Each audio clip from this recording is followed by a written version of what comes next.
This is Allan Carlos. He lives in Whitehorse, that's in the Yukon Territory. He's a prospector, that's someone that looks for gold and other precious metals. Anyways, he's been prospecting forever, and he's had a handgun carry permit forever too. In 1999, he applied for his carry permit again, just like he did every year. It's a formality for prospectors like Mr. Carlos, or at least it was up until this time. Unfortunately for Mr. Carlos, he had annoyed some bureaucrats, and they decided to make an example of him. By making up things, a few Department of Fisheries officers got Mr. Carlos in a lot of trouble with the firearms people. The fisheries officers claimed that he threatened them when they visited his mining camp. What they were doing was trespassing on his land. But why let a little truth get in the way of a good persecution? So the RCMP went after Mr. Carlos. They got a search warrant issued under a section of law that was later struck down as unconstitutional. That didn't help Mr. Carlos much, though. Even though what started all this was a few fishery officers making unfounded accusations that they had been threatened, Mr. Carlos was never allowed to face his accusers in court. You see, he was never charged with threatening anyone. No, they charged him with unsafe storage of firearms instead. With the help of this guy, lawyer Richard Fritz, Mr. Carlos won his trial. Yay, Carlos!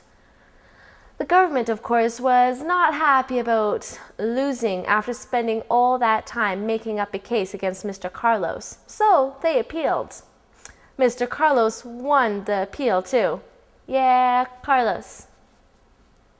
Having lost twice, you'd think the government would have given up by now, right? Wrong. You see, here in Canada, government lawyers are willing to spend as many tax dollars as it takes to make an example out of someone. So, they appealed again. This meant the prospector from Whitehorse was headed to the Supreme Court of Canada, all because of some Department of Fishery bureaucrats didn't like him. Isn't Canada a great country? Anyways, the government got what they wanted. The Supreme Court convicted Mr. Carlos of all 3 charges. Want to know the best part? They took less than 10 minutes to do it. Never listened to a thing Mr. Fritz, the defense lawyer, had to say. So after all that, trial, appeal, and then to the Supreme Court, they gave him back his guns, just like nothing had ever happened. What was the point? Don't ask me. I don't understand it at all. Neither does she. This is Jane Gaffin. She's a writer. She spent over a year writing a book on the Carlos case. You could read the entire thing on dearmani.com if you'd like. But be prepared. It'll probably make you as angry about what they did to Mr. Carlos as it did me. All he wanted was to renew his permit to carry his pistol so he could protect himself in the wilderness, just like he's been doing all his life, just like he does today.